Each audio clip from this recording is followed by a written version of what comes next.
Hey everyone, Sean and Dave here from Saturday Morning Cartoons. We need to thank the following amazing people for going to our Patreon account and supporting this show. So a huge thank you to Jonathan Renteria Elye, John Helter, Jack Connolly, Derek Haynes, Alex Kazanis, Jarmaine Myrick, Tyrese Walton, Allison Keene, Dr. Jason Woods, the wonderful Melanie Harker, the incomparable Sean Paul Ellis. oh, and the phenomenal David Trumbore. Thank you so much. Now, you guys might wonder why we are thanking ourselves and some familiar names of the podcast.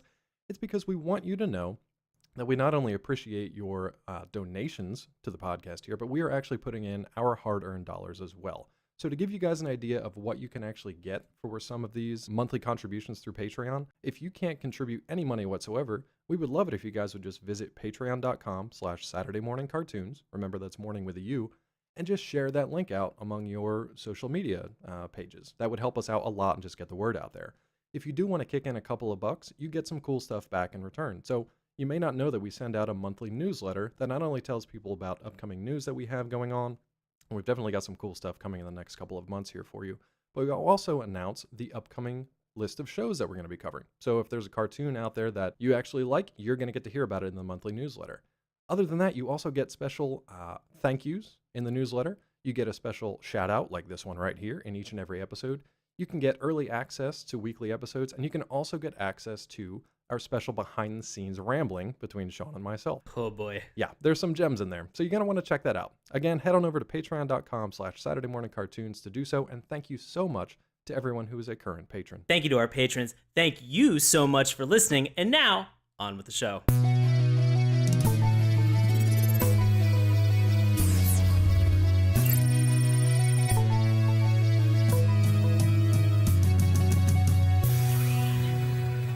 Hello and welcome to Saturday Morning Cartoons, the weekly podcast that revisits, reviews, and ridicules some of the world's weirdest animated series.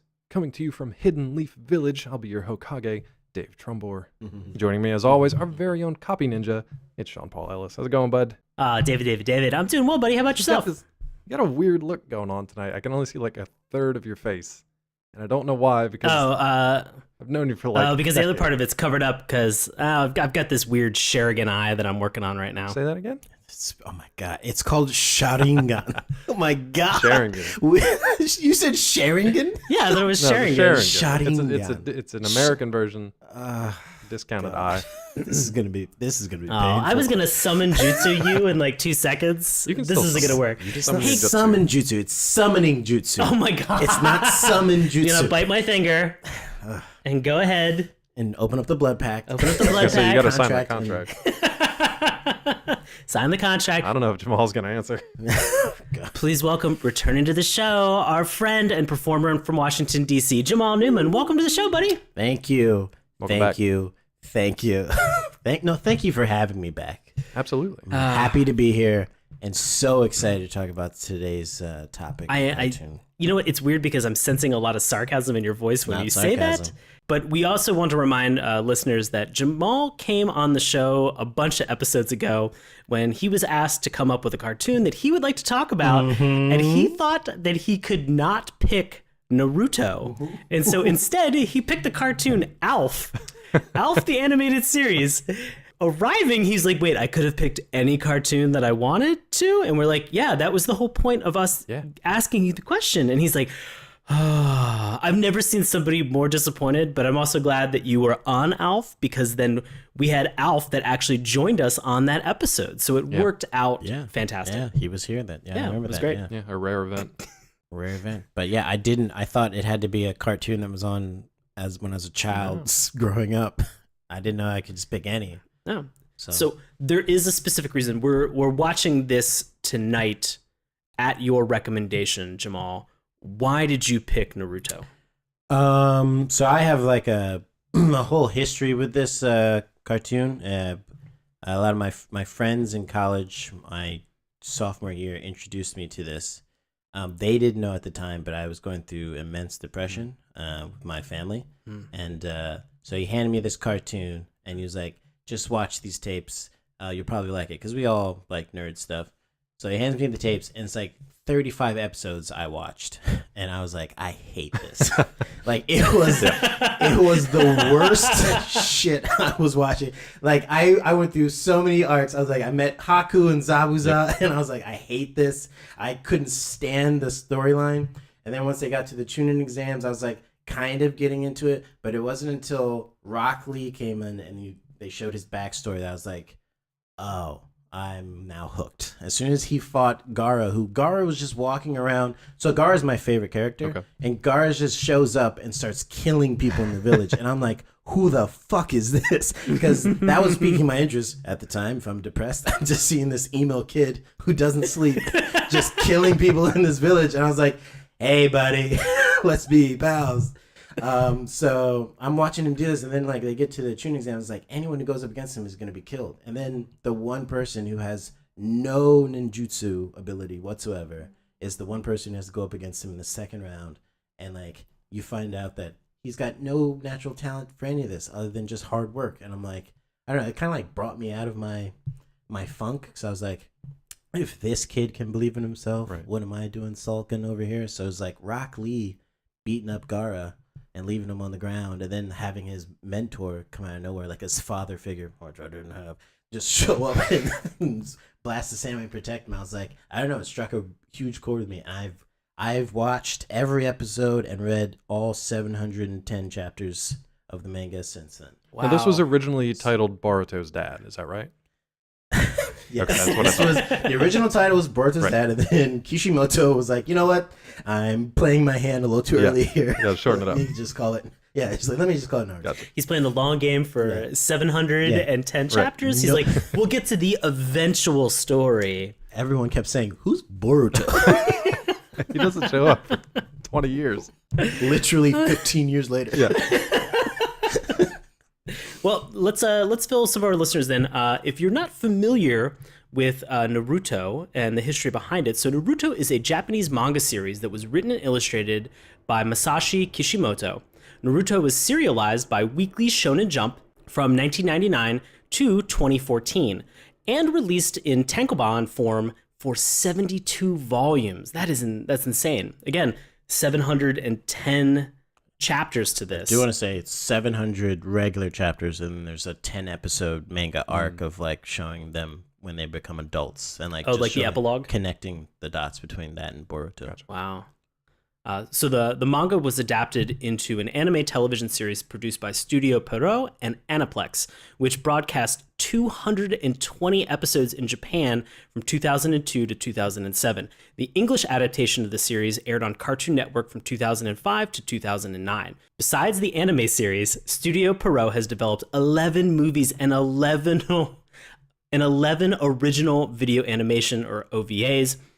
As of 2017, Naruto is the third best-selling manga series in history, selling more than 220 million copies worldwide in 35 countries outside of Japan. That is phenomenal. That's crazy. What were the other top two? One was One Piece, right? Because that was like So it's One Piece. I'm assuming the other one's Dragon Ball Z, maybe? The other one's not Berserk, is it? I guess it could be like Dragon Ball. Is it DBZ? Is it Dragon Ball? Or DB? I don't know. It could be, because that's still going, so I guess it could be. But the one's definitely Yeah. like One Piece. So real briefly, if you guys don't know what Naruto is all about, it tells the story of Naruto Uzumaki, an adolescent ninja who searches for recognition and dreams of becoming the Hokage, or the leader of his village. The story is told in two parts, the first set in Naruto's preteen years, and the second in his teens. We're going to focus on the early years, which are some of the rougher years. I don't know about you guys. Well, we know about Jamal and his first 35 plus episodes experience with this thing. Sean, how long did it take you to get into this series? So I actually, when I was living in Pittsburgh, I think in maybe 2005, I would drive down to the waterfront in Pittsburgh, and I think there was a Barnes and Noble, or there was a bookstore that was there, and I would typically buy comic books. I would just kind of get out of my apartment at the time and go kind of relax at this other place that was sort of far away. And I think there was one time where I came across one of the volumes of manga. I bought it, I drove home, immediately read it cover to cover, and was like, oh shit, I really like this. Yeah. And then I did the dumbest thing possible, which was I would drive back to this bookstore, buy another manga, come back home, read it, and then drive back down to the Rather bookstore. than buying And this multiple was like, copies, you just get one at a time until you're done with it. or because I was a college student at that time and didn't really have the money to be able to spend on all this manga, I could have just sat at this bookstore and just read everything that was there. But I just, for some reason, I made this weird ritual habit of just buying them, taking them home, reading them on my bed, enjoying them, and then being like, shit, I got to know what happens next. The show, I'm going to introduce you to a concept called a library. It's fairly new. I don't know if you've heard of it, but we can talk about it later. It might help with your issues. I'd like to be in on that conversation. Yeah, come join us. Thanks. I think they're currently being burned as we speak, but there's still a few of them around the country. The funny thing to note is that Jamal and I both live next to a large library that's in our area that has a ton of manga and different anime that's there, and we could go rent it for free at any time. In many cases, we still end up paying for it. Yeah, I mean, I even look at it. Go online. They have a bunch of different apps and stuff that you can go through. Like Crunchyroll has one, and there's a bunch of other ones online. Whether you want to pay for it or not, up to you. You can check it out kind of much easier ways. But as far as the anime goes, Sean, how long did it take you to kind of get on board with the anime adaptation? So because I was so on board with the manga, I then found out that it was an anime. And so I started watching it, and it became, I know that we were talking about this prior to the show, but I became obsessed with finding the English subtitled versions on YouTube at the time. And so it was something where I'd have to type like Naruto, and then it was S01E0 whatever I was looking for, and then I typed that into the search category, find whatever it was, and then hopefully I'd find one user that had uploaded a ton of them. And then I'd watch all the way through. I think I watched 115 episodes like that way, and until I could not find any more episodes available. The terrible thing is, and I've tried this a couple times, I've gone back now that I have Hulu and Crunchyroll and all these other services that actually have all of the episodes on it. I've never made it past preteen Naruto. What? I've never made it into Shippuden. What? That's crazy because Shippuden is amazing. Yeah. It's like a literal next level stuff. Yeah. When it goes to the point where Naruto and Sasuke, when they truly start becoming into their own, like seeing them fight is like worth the wait of going through all of those preteen years. Yeah. I mean, I've watched so much of that filler, and I've rewatched that filler, and I've just never gotten past like a certain point where I've watched like a filler episode, and then I've been like, okay, I've watched this now for like the second or third time. You know, maybe I'll turn on something else and give that a shot. And just never made it past there. I want to. Yeah, you 100% it's have to. all on Hulu and Netflix, right now. It's literally everywhere that you have content. Yeah, it's literally everywhere right now. The thing that frustrates me is that so many of the characters and so many of the things that I find interesting, like Sasuke's brother and Orochimaru and all these other characters, Gaara, like I know that he comes back in, and he's my favorite character as well. Oh, really? And I think for me, it was one of the things that reading the manga the first time, I thought, oh my God, this guy is so incredibly creepy. And then watching the anime, then I realized, oh my God, this guy's creepy and he's a ginger. For me, I was like, oh, this wins. This is 100% who I am, a creep with red hair. So I got to say, Garo is my favorite up until the end of the attack on the Hidden Leaf Village saga, the arc. Okay. After that, my favorite character was Shikamaru because he uses his brain to fight. He doesn't have like amazing powers, but he just uses his brain to fight, and I like that better than his jutsu is the Shadow Bind. What's super cool about jutsu. The transition from Naruto to Shippuden is that you get to see, like Shikamaru is he's lazy, he's kind of a slacker, he doesn't really want to do the things, but he's really talented. Once he's kind of forced into like an adult role, and once he's kind of forced to protect his friends and family and people who are younger than him, he's actually really good at it. He always kind of keeps that slacker vibe, but it's just one example of how all these kids transition into like teenagers and adults. And it's a fantastic way to honor the series that you watched, but also to really enjoy the characters that you get to see in Shippuden. It's really good. You should definitely check it out. I think what I'm going to end up doing is jumping ahead 115 episodes and then just picking it right back up from where I You was. should and honestly trying just to look move online for like which episodes are filler and you don't really need to watch, because there's a lot of them that just don't add anything whatsoever. To whatsoever. It's So pretty bad. painful. No, but what about the Curry of Life episode with Rock Lee? The Curry of Watch Life any episode with Rock Lee. Lee. I love watching No? Rock Lee. I mean, yeah, you can watch it, but it's not going to help you A lot of these things are move gonna help forward. you move forward. in the So storyline. Jamal, give us. Well, actually, let me throw in my 2 cents here for my experience watching the anime. I think a lot of people have this experience where they watch the first episode and they're just like, "This kid's fucking irritating. I don't like his voice. I don't like what he yells. I don't like his attitude. I don't really care about his journey." Mhm. And that goes on for a number of episodes. Like, it takes a long time for you to actually like this little like ninja Dennis the Menace kind of character. He's not super sympathetic to begin with until you really start to get into his backstory, which develops into one of my favorite stories and origins and backstories in like all of fiction. It takes a long time to get into it. If it was like a normal network TV series, it'd be done after one season, because like nobody would stick around. It'd be gone. Because it had the manga behind it, and because it was an anime that could run for 65 episodes a season. You know, if you watched half a season, then you could get into it and it was fine. But I totally get for people who, you know, gave it a chance but just could not get into this whiny little brat. Yeah. I want to ask Dave, what was that catchphrase that very early on that they dropped after about maybe like 20 episodes that was so annoying? Well, it depends. I mean, it depends, because are you talking the Japanese or the English one? In this case, I'm talking the English one. What was the phrase that he used then in the Japanese version? He just says "date bayo" like over and over again. It's just like his weird little like tagline at the end. And what does that translate to? Isn't that supposed to be my I ninja didn't even way or know if it something? was a translation. It was just kind of like an exclamation. Yeah. Like you. Yeah, got it. it's like doing great. Yeah. That was definitely the point that I was trying to make, is that going back and rewatching these again for the English language translation that they had, it was Naruto constantly saying "believe it" over What is this, and Pa Rappa the over and rapper? over No. again. That was I don't want anything to do with that. oh my god! You know, because Pa Rappa said you gotta believe. It's a Z's. Kick, punch, kick, punch. Nope, not here for that. Oh man. So let's jump ahead roughly 50 episodes into this anime.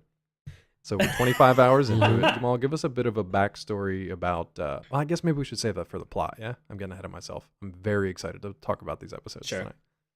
tonight. Okay, let's fly through everything else to get there. So we normally jump to the theme song here. What's interesting about this one, especially for Naruto and Shippuden, there's a few dozen theme songs.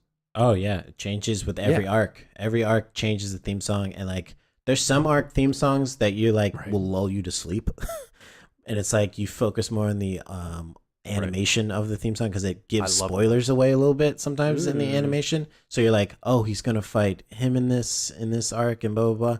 But like some of the theme songs are pretty rock and roll and pretty fun to listen to, and you're like, oh, I like this arc. The entrance, like the opening of it, it's like, oh, I'm pumped up, ready to watch some Naruto.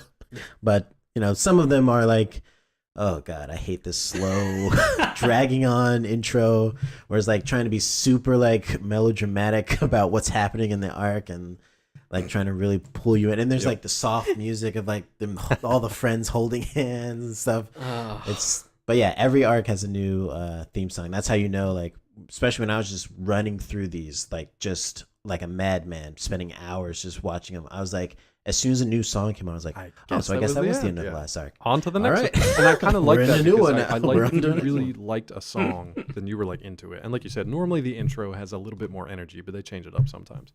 But once you like hit that next episode and it was a completely different song, it was a real crapshoot. It was either just kind of like, I missed that other song, or this thing's crap, or like, holy shit, like this new song kicks ass. So what was your reaction? Did it conjure up any memories for this particular song?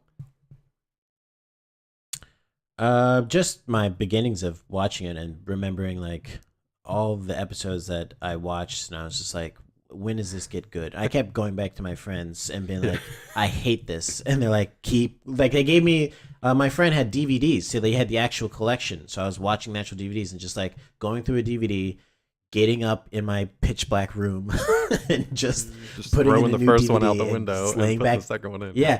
Laying back, laying back down in bed, and be like, all right, 5 more episodes, let's go. Scratching the DVD, be like, well, you're never getting this back. And so I'm just like, when the fuck does this get good? Like, I'm just barreling through it, and I'm like, that the theme song to me is remembered like it's almost like quintessential Naruto, like perseverance of like just keep going, and you'll get through it, and then you're stronger for it once you get to the other side. Which I felt like I was when I reached the point where I got hooked. I was like, you know what? It probably wouldn't have hit me the same way if I hadn't watched all of those episodes leading up to this.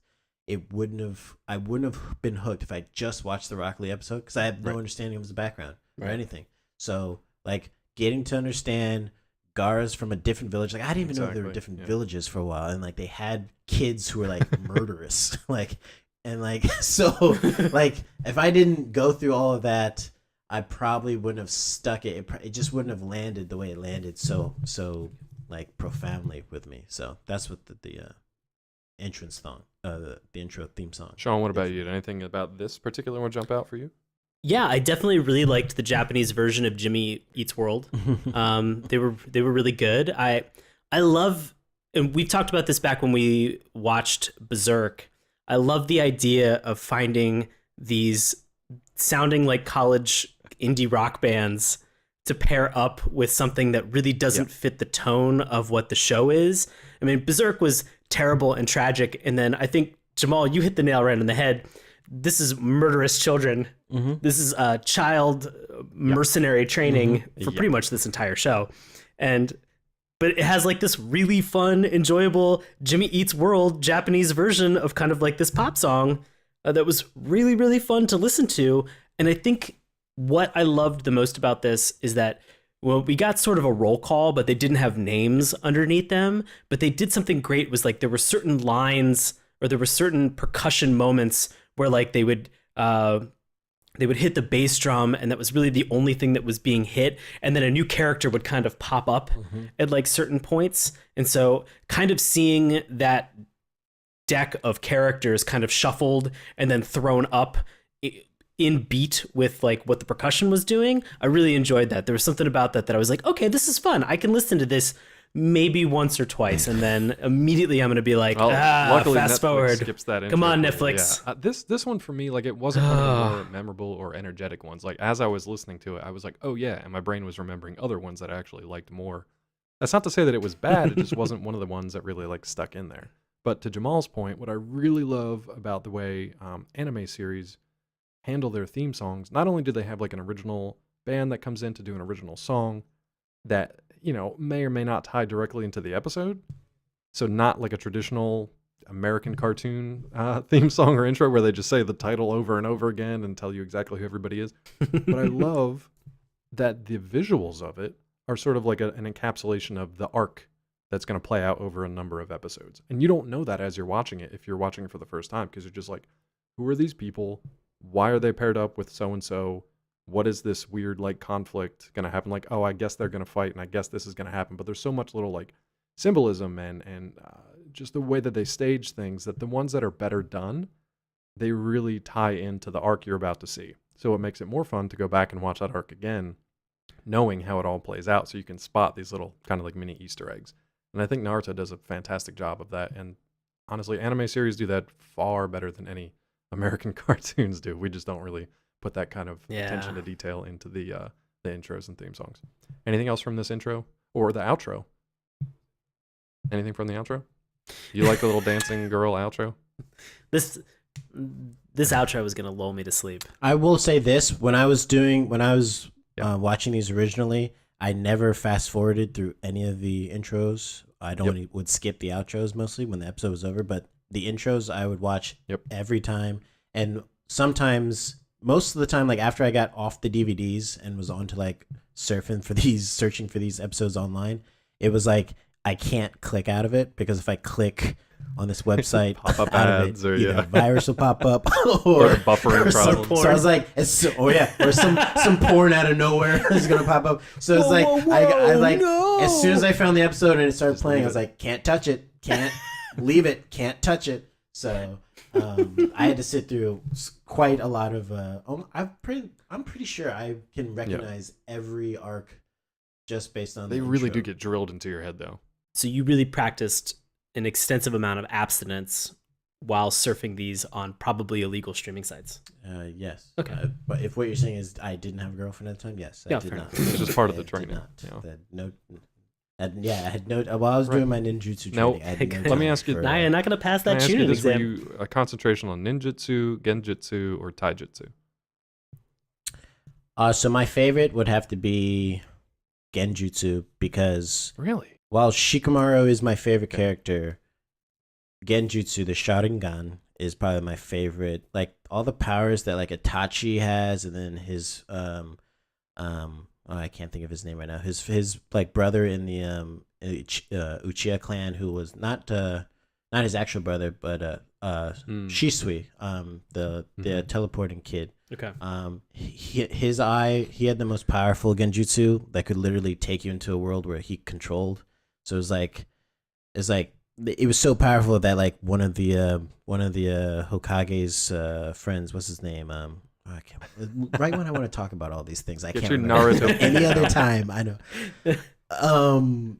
The guy who ran the underground, like basically the CIA. Oh yeah, the like Hidden the Village. military Like- wing of those. Yeah, I just can't remember his name right now. But his eyes were so powerful that he snatched one of his eyes out, one of Shisui's eyes out before he died, and then Shisui took his other eye out and gave it to Itachi for safekeeping. Because he was like, "This is going to be a problem if There they are take so both my many eyes." eyes that So he change gives it- hands throughout the course of Yeah. the series. Yeah, and then you find that out that there's this whole history of that's how they gain more power in their eyes by taking their their brother's eyes or something, and transplanting them in, and then they get this is all stuff you don't know What? because you haven't read. That's seen that's the whole thing Shippuden. with the But- the Hyuga Holy clan or whatever crap. they had, Neji Yeah. and Hinata. their Their whole clan. the Yeah. Hyuga clan. He's Yeah, got the Bakugan Battle Brawler eye. Yeah. yeah, with the Byakugan, and Just come so shooting out. like when I'd say the Genjutsu because there's just it comes to a point when you see Itachi fight that you don't know, is this actually happening or is this just a Genjutsu? And most of the time it's not happening, and the other person is just like standing still and like trapped in this Genjutsu.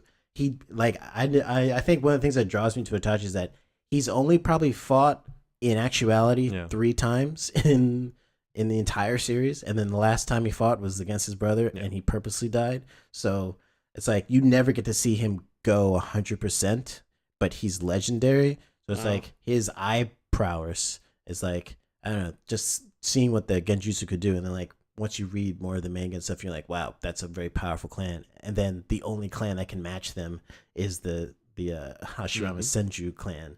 So just because they're so powerful with like nature energy and like sage energy. Yeah, So you'll this is all get stuff there. that You'll get Sean's there. looking I'm at me- excited. I'm Sean's excited. looking at me Right? with But I'm dead just like, eyes yeah, right now yeah, 'cause yeah. He And I doesn't wanna know go back. any of I this. know, I'm looking at you with excited eyes right now. This But is I'm saying this this is is fun. all the stuff like Naruto learns such amazing powers in the Shippuden. Like he's not to be fucked with. Like So let me break this down for everybody. So there's ninjutsu, which is just like basic ninja like, prowess. taking the elements. Ninjutsu is taking an element like rock or water or lightning, and you apply it with nature energy, and you have something like a chidori Or which like is a lightning fireball. spear, or you have or a fireball jutsu, or like a Rasengan. Right. So this is taking actual nature energy and using it. And then you have Genjutsu, which is an ocular power, which makes the person who's cast under a Genjutsu is basically hypnotized or thinks that what they're seeing is real, So but it's not illusions actually and- real. And these are typically hereditary, correct? Huh? These are typically hereditary within a clan. Yes, those powers are typically hereditary, and in the manga it's called Kekkei Genkai. That's right. And then there's also Taijutsu, which is basically like your martial art, your MMA, if you will, your martial arts skills. Which is one of the reasons why I love Rock Lee, because before the episode that we watched today, he confronts Sasuke and Naruto and Sakura in the hall of just like, I want to test my skills against this kid Sasuke, who I heard is pretty tough. And we don't know that he has no skills of no ninjutsu at the time. And he's just like, hey, Sasuke, let's have a sparring match. And he kicks his ass. And Naruto remembers watching that. And he's like, what the fuck is this guy? Yeah. I'm here in this tournament trying to just beat Sasuke. And there's a kid here who can already beat Sasuke. And he's just using taijutsu. So correct me if I'm wrong, but he punches Sasuke up in the air and then like appears behind him. Yeah. So, and then like body slams him into the ground. Yeah. He does the flying lotus, flying leaf lotus, I think. And so, but the thing that also about the Aijutsu, so Sasuke, the thing why you can never do a move to someone who has a Sharingan is like they'll remember it. So Sasuke then takes that move and makes it his own in the future and uses it against. That's one of the reasons that Kakashi is known as the copy ninja, because he has a one of those ninja eyes that he can like mimic any move that he sees, and he's seen a bunch. So. And you don't know the story of how Nope, Kakashi because got he his is idea. not part of the clan. I mean, he's part of so he's not. I thought he was maybe a branch of the Uchiha. Nope. No, No? not at all. Oh, I don't know, man. You got I don't a know. lot to learn. You gotta watch the Shippuden. Oh, I'm excited.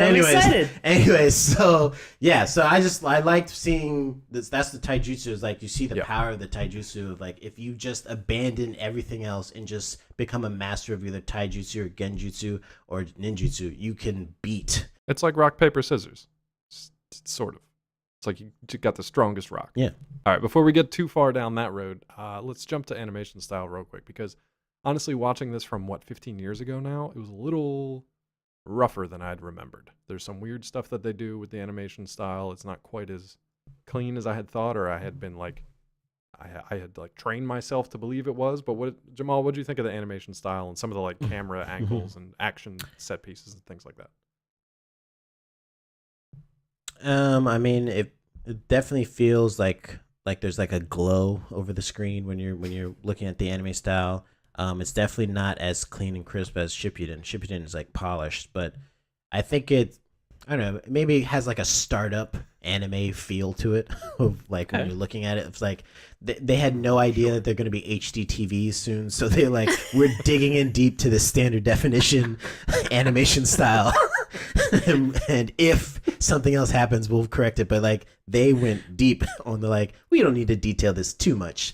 We'll put scratches on people when they get hurt and stuff, but it doesn't need to be super detailed and like believable to the extent that you see in the Shippuden of like beautiful blood flowing or something like that. But it was like you see this like rough, deep reds, and like it's just like dropping down on the floor into this big pile of reds. So it's not like, I don't know, it just didn't feel like it was like they were focused too much on that. I feel like this is one of the animes that like focused on story above everything else. I felt that this was pretty classic mid 2000 anime style. You look at a lot of the contemporaries that came over that were available suddenly on Cartoon Network during this time, Dragon Ball Z, in the early 2000s, and then Naruto mid 2000s. Like you said, it's still a little bit rough.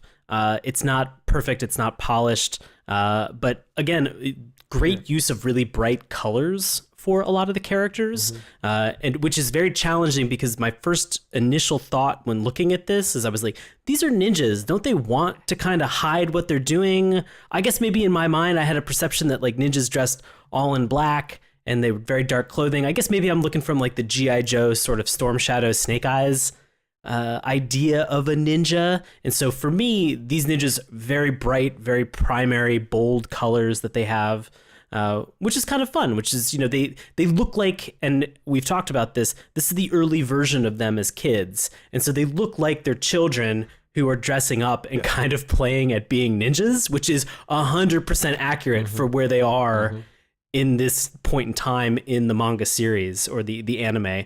So I thought it was kind of fun. I'm kind of curious to hear, Dave, what you thought about sort of the rough notes, because I mean, they're definitely there, but I'd love to know your take on this. I love that. I mean, it was pulled from the manga, but for the coloration, I mean, you've got the like bright orange. I'm looking at my book on the shelf right now, and it's like that bright orange that automatically grabs your eye. So Naruto's always got his little like orange and blue jumpsuit. I mean, Rock Lee is head to toe in like forest green. He's like a forest green onesie with bright orange or like hand wraps, white hand wraps, and like foot Well, we'll get to the ankle stuff in a second. Well, there it Those was. ankle weights? So, spoiler alert. Yeah.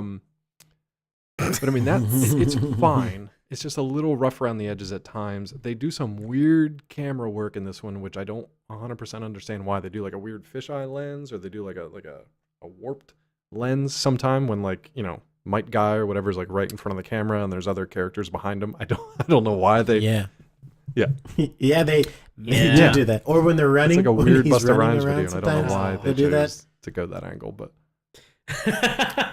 I will say I love the animation whenever Naruto says something stupid and then like he gets like the frying pan to the head move from Sakura. I love when that animation comes and it just gets better and better in the Shippuden, like as it grows. Like I love when they almost break tradition of the anime and turn to these crude drawings with the like those are X fun. Those eyes little and stuff. transitions are It's fun. very funny. Where it's almost like the line rough sketch The transitions drawings. are fun. Yeah. I really, on the other side of things, like going away from the comedic and more to the action side of things, they really ratchet it up when they get into the fight scenes. And they have some really clever ways of animating things, like, you know, little sand particles floating through the air, or sand becoming kind of like a sentient kind of thing that can move around, or when Rock Lee gets to like completely power up. That's like straight out of like a Dragon Ball Z thing. So I think they did a really good job with the action scenes throughout the series. There's very few moments where the action kind of falls flat. They've done a really solid job. Rather than talk about all the individual characters who show up here, because there's a metric shit ton, let's just get to the plot. So Jamal, where are we when we get to this episode? What is the arc that we are currently in, and what's going on? So this is the Chunin exam arc leading into the destruction of the Leaf Village arc. They've already gone through the first test, first two tests. They've already I believe, gone through of the maze and the practical test at this point, right? Yeah. They've already gone through using their powers to cheat, and then also going through the forest of death. And then now they're at the point where this is basically like a third part of the exam, which is like the first part is to basically weed out the amount of people who are in the exam, so that when they go and actually fight in front of all the other villages and whatever, it's just the best of the best, apparently. So what's happening here is just they line it up like, oh, we're just gonna see episode upon episode of just battles right now, and it's great because that's what you've been waiting to see this entire time. And so in this episode, it's finally a chance to see Rock Lee, who you've only got to see a glimpse of him kick Sasuke's ass in a quick sparring match. And we all know, everyone who's been watching knows that Gaara is a murderer. There's a demon. And if you haven't been watching, they do drop back into flashbacks multiple times throughout these episodes to remind you that he imprisoned the dude and then crushed him to death multiple times. That scene where he does the sand coffin technique. Sabakaisu. Holy crap, is that amazing? That I'd be down. Carrying a and he's good. Full of sand around. It's a really that's why he's cool one of my intro, favorite characters. and it's like it's terrifying. You don't know, it's mysterious. You don't know what's going on with this guy. It's super impressive because it's something we haven't really seen before, right? We've seen Sasuke with his fireball, and we've seen Naruto do his cloning thing and his sexy jutsu and all that kind of stuff. But this is something that's like a next level, kind of like on the level of like a Jonin or like a higher level ninja. Like this kid is a Genin in waiting, and like he's just going through this tournament as a matter of fact. And then you don't even find out until he has one of the demon beasts inside of him as well. But wait, I was going to ask you, is that the first time that we see one of the other tailed beasts? Was it Shukaku? Okay. Yes, that is the first time we see it at the end of the next arc of the attack on the Leaf Village. But at the point in time right now, no one knows that. You just get hints of like his brother Kankuro and his sister Tamari being like, "Oh no, Gaara's gonna be unleashed." The thing that's inside of him. There is an episode where you like previous in the arc where you see some monster happen at night and go rampage, but you don't know that it's Gaara. But anyway, so in this episode, it's like, okay, we've got this killer murder from kid, the Sand Village who's here, and he's going up against this kid who, for all we know, is pretty strong because he beat up Sasuke and didn't even break a sweat. So, but how strong is he? So I remember watching this, and I'm like, all right, he's fighting, he's fast. I expect him to be fast. But then they started doing the backstory of Rock Lee as he's fighting, and they're like, why isn't he Yeah. doing any ninjutsu? Why isn't he doing any genjutsu? And then his captain, Mike Guy, is like, oh, that's because he can't. He has no talent for I love ninjutsu. that He he's has no like, you talent should for have seen ninjutsu. him He when I has first no- got him. He couldn't even do taijutsu. He was completely worthless. Yeah. He had no talent for taijutsu. All he did was hard. Like, you just find out that this kid did hard. He just spent his days like kicking a piece of wood 1,000 times a day and like just practicing and practicing and practicing. And then you're like, he finally is like gets the permission from Mike Guy to take off his weights, and you're thinking like everyone else is like, oh, he's wearing lead weights. This is like Piccolo taking off his sash, and of course it's weighted, but it can't be that much weight. And then he drops it, and it's like a fucking earthquake goes off, and Naruto makes one of those faces where he's like, "Aah!"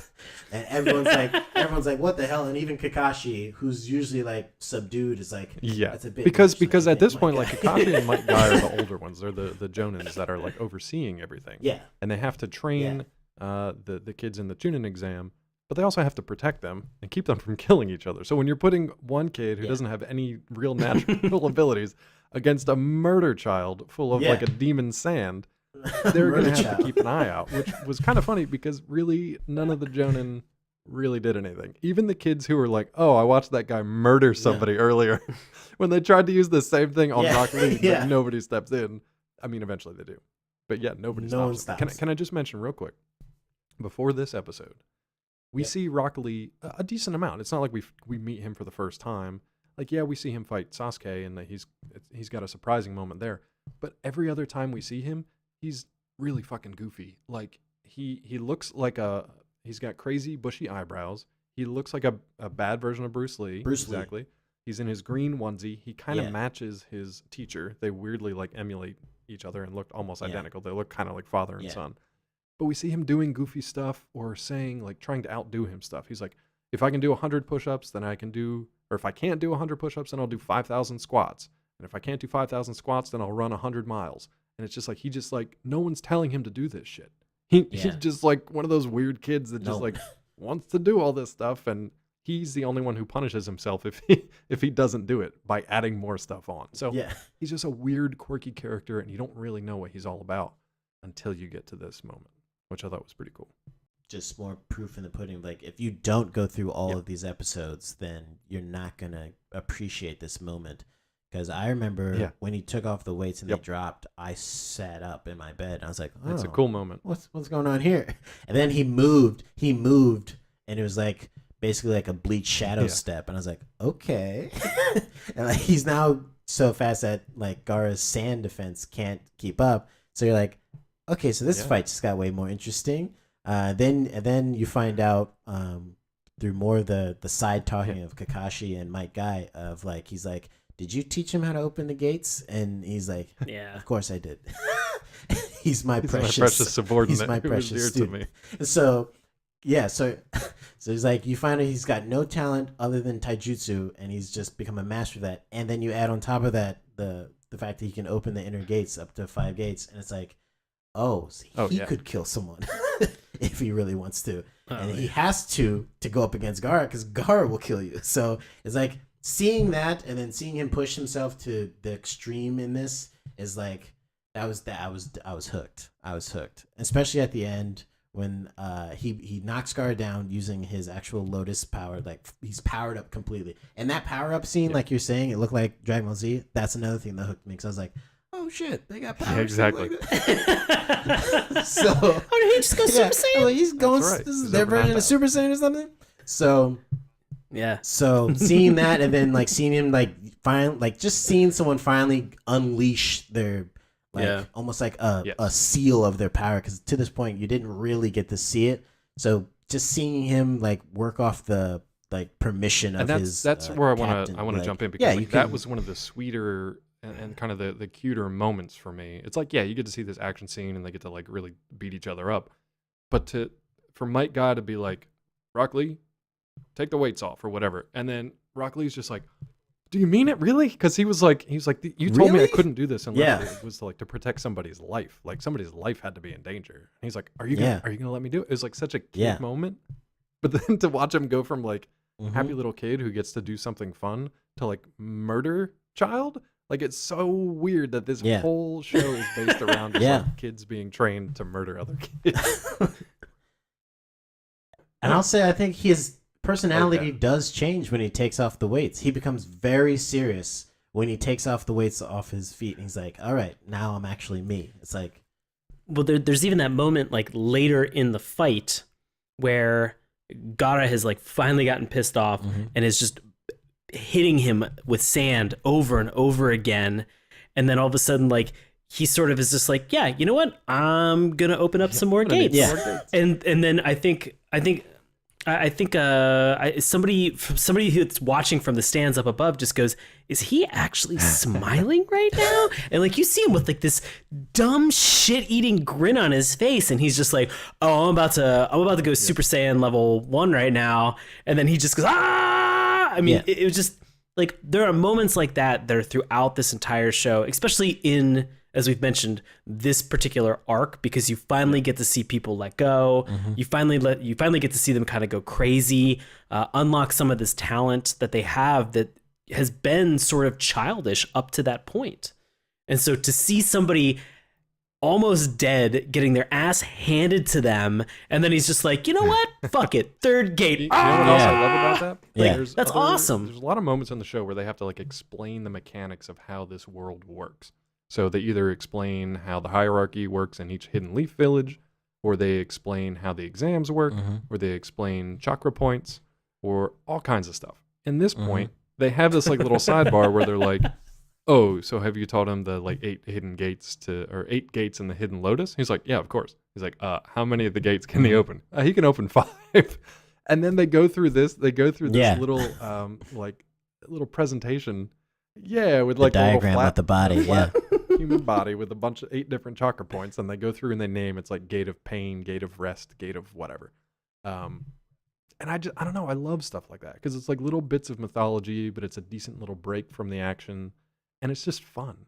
And it introduces a new thing and sets the level that he's currently at, but also tells you he's probably going to survive this. We don't know if he's going to win or not. He's probably going to survive. And somewhere down the line, he's probably going to learn how to open gates 6, 7, and 8. And he's probably not the only one who will do it. Yeah. Which I will say for Sean, you do get to see all the gates open. And what's interesting is they even say in this episode that opening all 8 gates unlocks potential that can be like 10 times the level of a Hokage, but it also results in death. So it's like you get to do it once, and then that's it. So you better not one time. And that's why the final gate is called the Death Gate. Right. Because it says you remove all limiters to your ability, and for a short amount of time, you can just a burst of power. Well, I love when they're doing the flat Stanley diagram description of all the different gates, and they talk about gate 1, gate of opening, and they're like, that's the part that just sort of disconnects your brain from the rest of the muscles in your body. And you're like, oh shit. No, I love that stuff because it's like, it's silly, but it's also part of the like, it's part of the mythology, and it opens up so many other things for other training that they'll do in future episodes, not just with Rock Lee, but also with Naruto, with Sasuke, because from here on out, these kids not only compete against each other, but they compete against themselves to better themselves each time. So even when they're having these little tournaments like this, it's not always for like village versus village domination. It's sort of like, who's better, who's the best fighter, who can push me to my next level. And that's what I really like about this show. We don't quite get that much in this episode because it's more just a fight for survival for Rock Lee at this point. By his own hand, though. Kakashi makes a mention. He was like, I think it's Kakashi. He's basically like, well, he's telling Naruto, who's very upset at the end of this battle, which we can clarify a little bit more.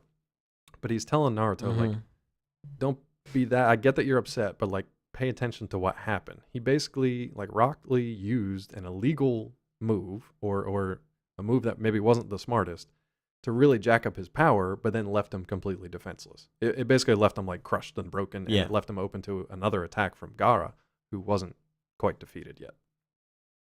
He used a forbidden technique to gain an advantage, but he lost it. He lost the battle at the end because if it hits and doesn't destroy your opponent, you're immobilized, which he and was. then Gar added insult. I say at the end of that.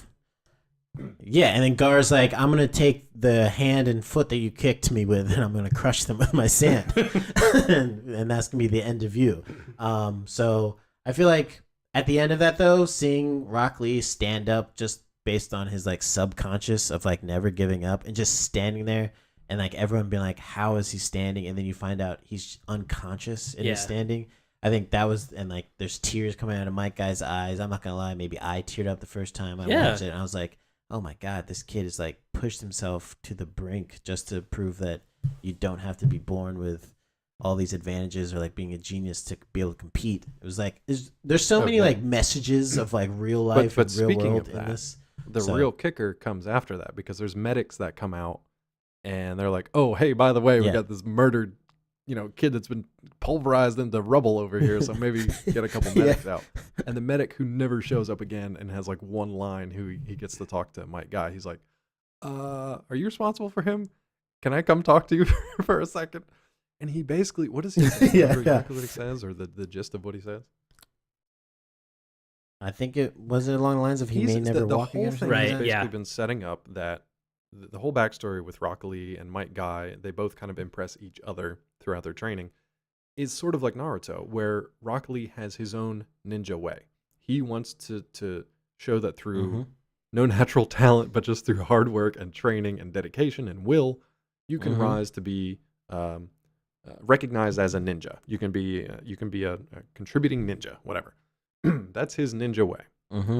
He basically, this is his showcase to like show that this is his ninja way and that it works and he belongs here with everybody else. He shows that, but then at the end they're basically like, yeah, he's kind of crippled and don't think he's ever gonna walk again, let alone be a shinobi. So it's sort of like it's his dream. You get to see it and he lives it out. But then because he pushed himself so hard and because he went up against a murder assassin from the Sand Village, he basically could be written off the show at that point. They could just have like resigned him, just been like, nope, sorry, Rock Lee's been turned into dust. I want to also point out murder assassin from the Sand Village who's possessed by a demon. Kind of possessed by a demon at some point. That gets a little old in the show. Technically, he's not possessed.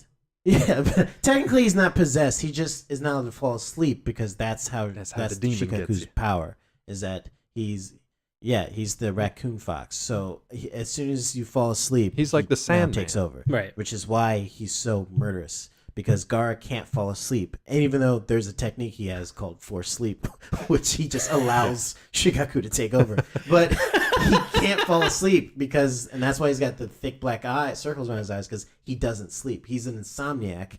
This kid never sleeps. So of course he's going to be murderous. Like he's got to deal with this tailed beast inside of him.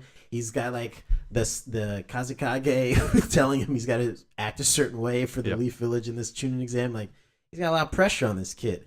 And then his family. You find out all about his family. There's a whole backstory with Gaara, which is like awesome too. But then, and think about it, like how irritating would it be to literally be covered in sand at all times, just to prevent from getting like your face crushed? At all times. Yeah. So I want to bring this up because this was one of my sort of what the fuck moments. So there's during the battle, Rock Lee does his Lotus technique and kind of does this thing where he's kicking him. He kicks Gaara up in the air and then goes vertical and continues to kick him bit by bit like up into the sky. And then it just ratchet kicks him up into the sky and then throws his hand bandages around him and snares him and then and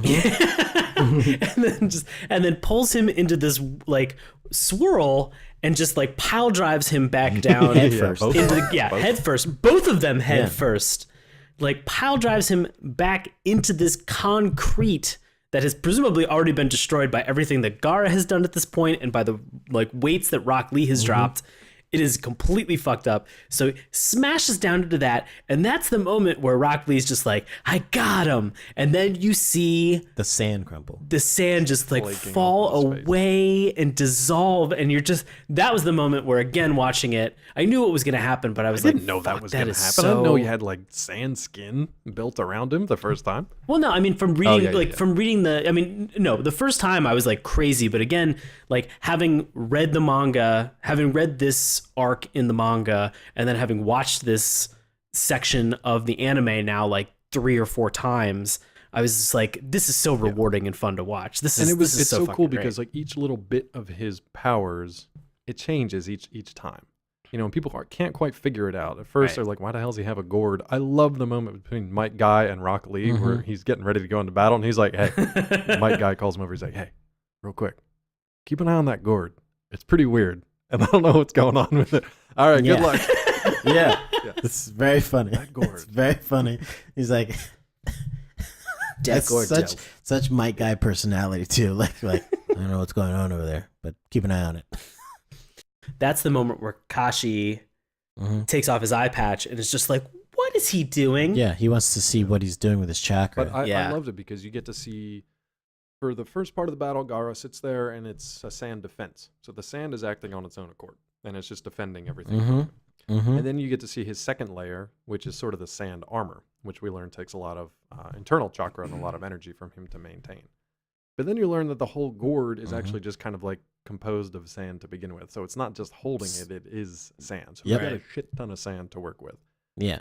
And then, unfortunately, that's kind of where we leave it at this arc, because Rock Lee is unconscious but standing up, but also kind of crippled.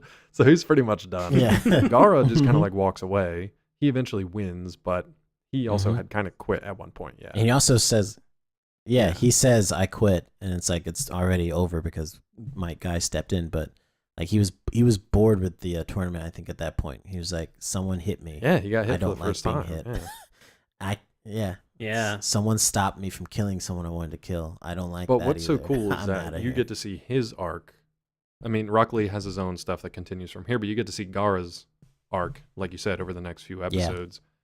What happens with him, what happens in conflict, because obviously other of the Hidden Leaf Village kids are going to want to get some revenge on this fella as well.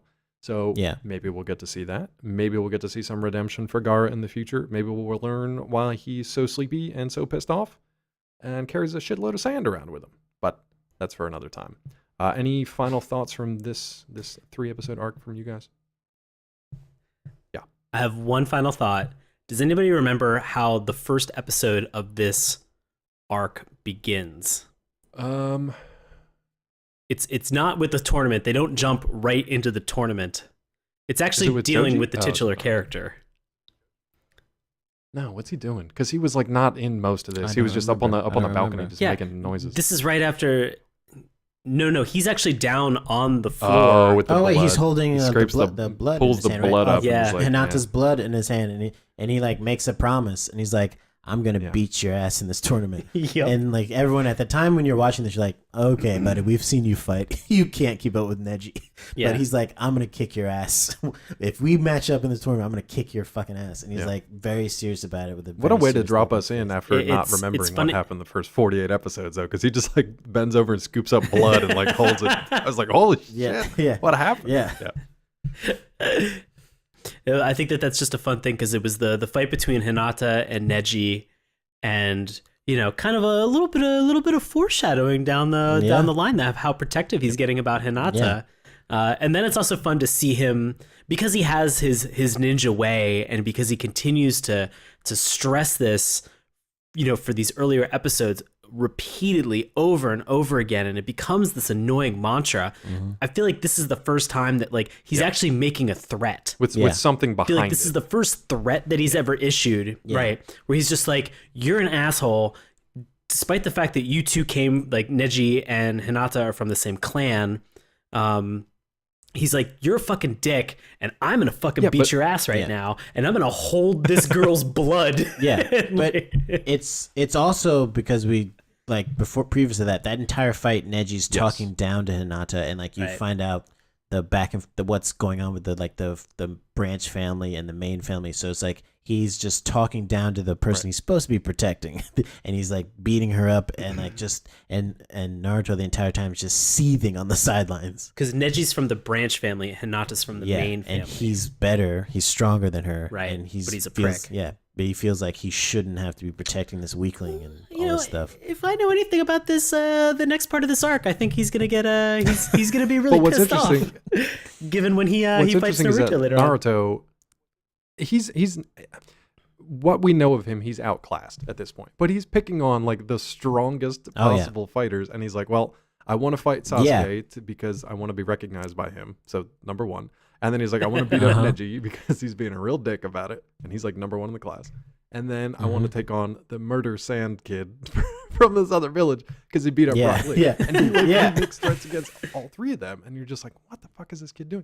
Yeah. But what I like about it is because as his maturity level starts to grow, and it takes a very long time to progress, but he remembers things like Neji talking down to Hinata. He remembers things like Sasuke's arrogance. That's a thing that plays throughout the entire series. And he remembers things like Gaara beating the shit out of Rock Lee. And he sees Rock Lee's determination and will, so he won't give up because he knew Rock Lee wouldn't give up. The fact that he was basically dead on his feet but still standing, he remembers that. And that makes him into a better fighter and into a better person eventually, which I liked. Very subtle kind of thing, but really well done. I just want to say one last thing before we go. The thing that also hooked me about the overarching story of this, I mean, I know they're ninjas and stuff, but it's the fact that it's Naruto never giving up on his friend, even though Sasuke cuts all ties, becomes a murderer technically, is an outlaw to the village, and especially in Shippuden, he's like a wanted criminal. Like Naruto never gives up on his friend, and like is willing to die to get him back. It was like that story of like, hold your friends dearly. Like, don't just have these like wayfarer friends. Like, your bonds matter. And like the entire time, Sasuke's like, I don't want bonds with you, and Naruto's like, well, you don't get to make that choice. So, Dave, you talked about something earlier about sort of like these powers and like what about these powers is so much fun. So I wanted to ask you guys as we're sort of closing on this 3-episode arc, and this can extend sort of beyond this 3-episode arc. But what from this show and what from your knowledge of watching this anime, what would be the one power out of all of this that you would be like, that's the one that I want? Sage mode. Sage mode? Easily sage mode. I'm not talking about normal sage mode with the frogs. I'm talking about the sage mode when he's handed that's like true sage mode from. I mean, that's like end level. That's. He said what level, what power? I want that power. Good. He literally has the power of a god almost. So I want like that. End level god mode. Yeah. That's like end of Naruto Shippuden kind of. That's I like if we're just talking like specific powers or abilities, I like what's his dad's, what do they call him? The Flash, the Yellow Flash. Yellow Flash. I think that's kind of cool. That's how he can do that kind of stuff. I think that's you like his flying Rajan technique. He just throw a throwing star with a tag on it and just be like those Mark Kanais. Yeah. I like that. I mean, Kakashi's got some of the best abilities ever because he's copied all of them. There's so many good ones. Oh, I just thought of something. An overall power, I'd say Sage Mode, but as a power that I thought was like well used by Itachi, who's just ridiculous because Itachi comes back. He uses Izanami to fight Kabuto, who becomes like a snake sage. Okay.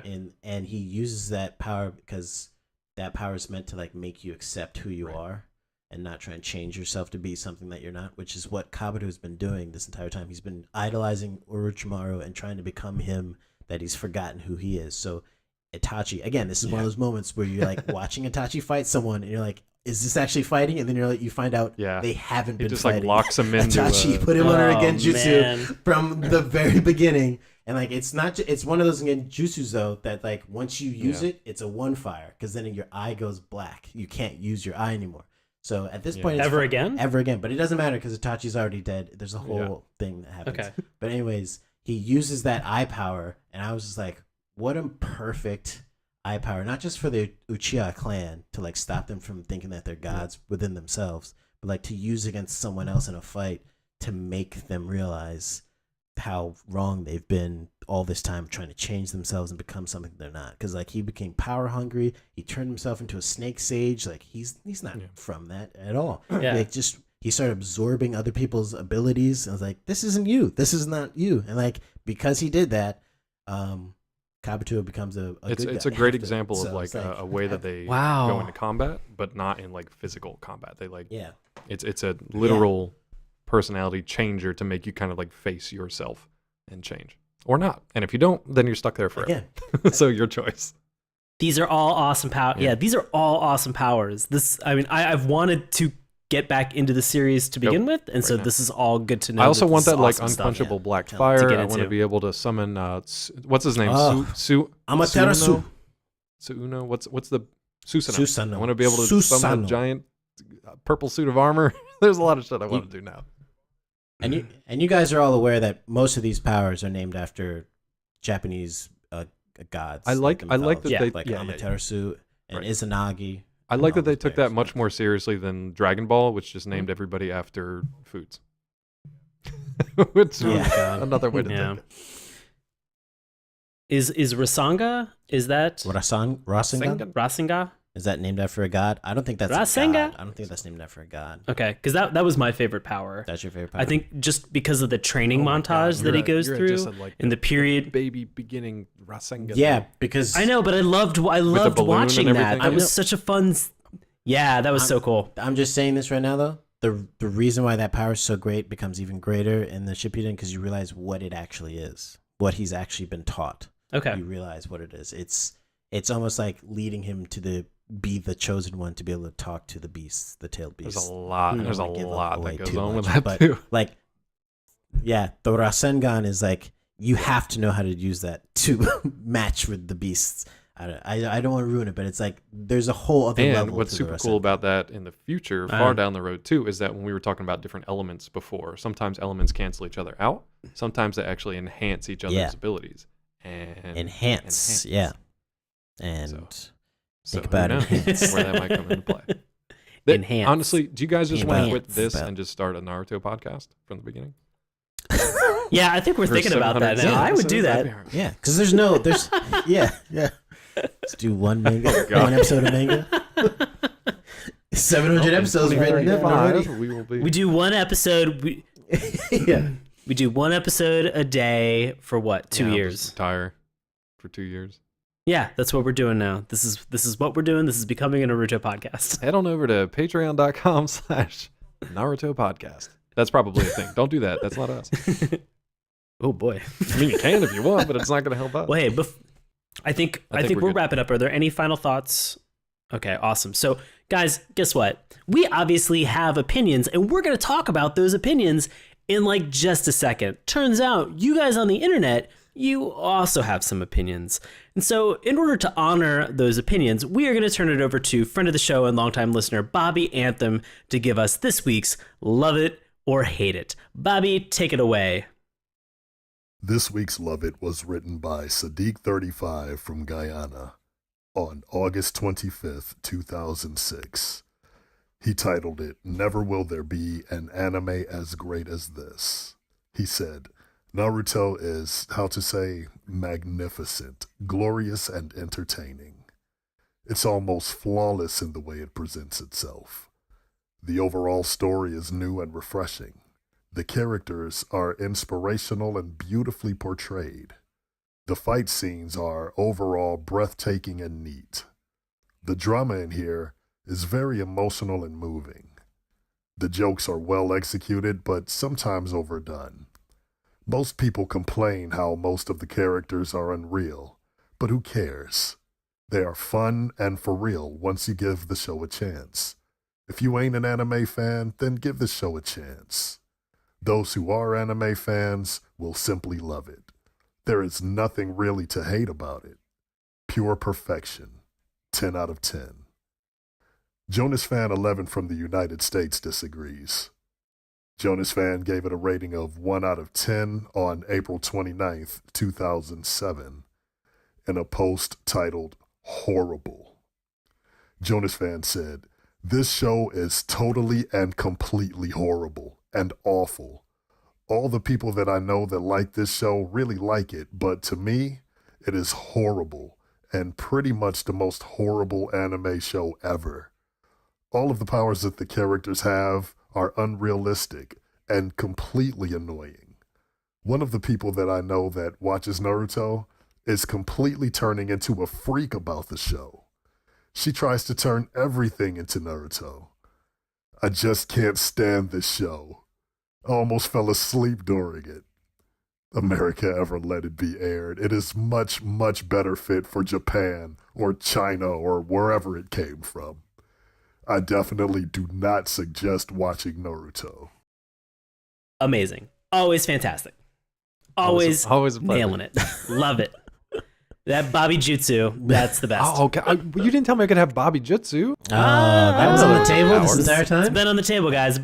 Bobby Jutsu's been on the table the entire time. I think there's a reason it's been on the table. I'm going to study Bobby Jutsu. But while we're doing that, we're going to go back around the horn. First of all, thank Jamal for returning to this little show of ours. Yes. Once again, thank you so much. Mm-hmm. And now we're going to do recommendations. No problem. So, do you recommend Naruto? And if not, does it get the dip? Meaning it's been erased from all existence for all time. I mean, how insane would it be for me to say I don't recommend something that I've read 710, technically 738 chapters, because there's 18 chapters of Boruto out right now. How could I not recommend this if it's hooked me to this degree? I mean, you have to, I absolutely recommend it, but also, like, you'd have to do it like I did it. You have to start at the beginning and you have to push through it, because all of that matters. All of the awfulness that was boring to me in the beginning, it matters. It builds the story up and makes it a complete whole. Once they start filling in the dots, it's like, oh my God, if I had skipped over this, I wouldn't appreciate this as much as I do right now. Like, I would not have been hooked on this fight if I didn't go through all the preamble. So I'd say anyone who's going to get into this, you have to start at 1 and you have to just hang in there, because it gets so good. And read the manga. Yeah, I have to do that. Don't watch the anime. You skip over so much filler by just reading the manga. So just read the manga. And also, if you get through the manga, go to the Shippuden, because my God, it becomes so much better. Like, when they become teenagers, it's so much better. Sean, how about you, bud? This is an absolute recommendation. This is a run, don't walk. This is a fantastic show. Well, okay, we're just talking about Naruto. We haven't gone to Shippuden yet. I was gonna get real mad at you. I haven't gotten. Yeah, I can't believe you haven't seen Shippuden. I haven't seen Shippuden. I want to get there. It's gonna become my new show that I have on whenever I have breakfast in the morning, and I will go through everything. I haven't seen any of the tailed beasts. I'm gonna get into it. I'm excited. Sai's the only for it. person Look, I had to kind of like push. Yeah, through. Sai was not my favorite. Yeah, have you met Sai yet? They're stand-in for Sasuke. No, I don't think so. I don't think so. You'll meet Sai. His substitute jutsu. He's literally a blank Kakashi. You'll meet Sai. And you'll literally. That's a great joke, and you'll get that. You'll get that once you keep watching. All right, I'm excited. As for me, 100% recommend this. It will take you a little while to get into it if Naruto, the character, kind of like is a little abrasive to you to begin with. I'm going through the same thing right now with Black Clover. I don't really like the character. I don't care about him at all. I'm just waiting for enough episodes to get through so I can be like, oh, now it's okay. I don't know if I can do 35 or 50 of them. Yeah. But for Naruto, it's definitely worth your effort. The episodes that you will eventually watch and enjoy and will be fulfilling far outweigh the ones that are kind of frustrating, even for the filler stuff. So definitely check it out if you haven't already. And like these guys said, check out the manga as well. So once again, it's a story about friendship, brotherhood, growing up, all kinds of stuff, plus ninjas. Can you tell me, when we first realized, Jamal, that we both liked Naruto, could you tell me about the terrible summon jutsu that you did? Oh, you're talking about in the metro? Yeah. Okay, so when we were filming Breathing Room. Yeah, we were filming a short film, and I was just doing ninjutsu symbols, like hand signs, like on the side. Like Jamal can actually do the hand symbols. It's super impressive. I was just doing the one that summons the fireball jutsu. So I was over there in the corner just doing that, and Sean's like, what are you doing? And I'm like, I'm just doing some. You ever seen Naruto? He's like, yeah, I've seen Naruto. I was like, all right, well, let me summon a. I just did a pretend summoning of a homeless guy jutsu, and lo and behold, like 5 seconds later, this homeless guy walks over and starts like interrupting while we're filming. It's like sits down in the shot and starts talking to people. I was like. After we like got through that and moved away, I was like, I feel like I did that. I feel like I summoned a homeless guy over here. You did that. We were disappointed and upset because this guy would not leave us alone. God. And it was probably we were in the metro heading up with the Green Line. Yeah. And it was late, and that's Petworth. Yeah, towards Petworth. And Green Line late at night is not really a line that you want to be on. Green Line anytime. It's not the Green Line is not a line that you want to get on anytime. So we're heading north towards the end of the line with the intent of filming this scene and then heading back on the Green Line, which is probably about an hour-long endeavor. This guy shows up and will not leave us the fuck alone. And Jamal and I had just realized that we both like Naruto at this point. Him doing that summon jutsu, I was like, why would you sign that blood contract? Why would you sign that blood contract and summon that homeless It would have person? been great if you guys had to I'm battle. like, You would have had an extra dude in your corner. Oh, it would have I been. mean, he started yelling at us at Yeah, one he point. started yelling. We thought it may have become that at some point. Well, for another time. Yeah. Until you can summon another No, homeless that's man. just end of story. We are not fighting or summoning No, any more please, homeless stop people. doing it. It's not a great jutsu. No. But Jamal, thank you so much for joining the show lock it down. again. We'd love to have you back again in the future. Maybe Thank you for Dr. having me. Shippuden or something in the future, or Boruto if we get to that point. Oh, Or maybe Alf too. you know what? I'll be quite honest with you. I didn't know I could pick Shippuden to start with. Sean would've been Had I lost. known, I would have picked Shippuden. Well, now you can the next time. This is your Sean next would've been level lost. of not knowing what Sean you would've can pick been for this lost. show. And as a reminder, it's literally anything I- you haven't covered yet. Literally anything. Okay. When we email you this, we're very clear, Jamal. I always think, okay, Naruto. I guess we got started at the beginning. You can't just go This right is to the the good stuff. though. Oh I'm glad my you picked God. this one. It was a fun one to read. It is the good stuff. I mean, the Best- better best stuff. The stuff, better sage stuff. All right, but where can folks find you on social media, and what are you up to out in the wide world? You can find me on social media on Twitter and Instagram. The Instagrams as Hello Newman. The O is a 0 as always. And I perform comedy in DC. I'm part of a Washington Improv Theater house team called Madeline. Perform like every Saturday. And I also have a super fun indie team called Nixon that performs once a month at the Unified Scene Theater. But I'm out there in the DC improv comedy scene, so come see me. Sean, how about you, bud? Guys, as always, I perform live improv comedy in DC with a group that's called Nox. That's NOX exclamation point. We perform along with Jamal as a part of Washington Improv Theater. You can find tickets at timeswithdc.org. And also, I want to give a shout out to listener Ben Allen. Thank you, buddy. We appreciate all the messages and everything. Glad to have you listen, friend. Thanks. And you can always find me on the Instagrams and Twitter at Sean Paul Ellis. It sounded like you had And more to that's say.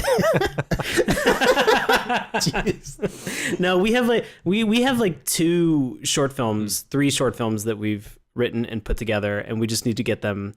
They're all on Vimeo, but they're private right now. We just need to make them public so we can share them out for Yeah, people gotta as get well. in them privates. Yeah. What? Slide in those DMs, girl. Slide into those private I'm gonna DMs. slide into my Dave, DMs, as Dave, what are you up say. to? No, no. Follow me on Twitter at Dr. ClawMD. You can also find me on Collider.com, Nerdist.com, and DaveTrumbore.com.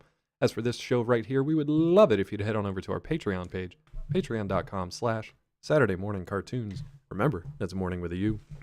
You can also follow us on Twitter at MorningTunes. Check out Sean's handiwork on the Instagrams. Keep the conversation going on Facebook. Listen to our free audio podcast each and every week through YouTube, iTunes, Stitcher, and Google Play. As always, if you want to reach out to us, suggest a Naruto Shippuden arc for us to revisit in the future with Jamal, send us an email, SaturdayMorningCartoons@gmail.com. Jamal, can you take us out tonight with one of your favorite jutsu sayings and some It's very hand easy. signs, maybe?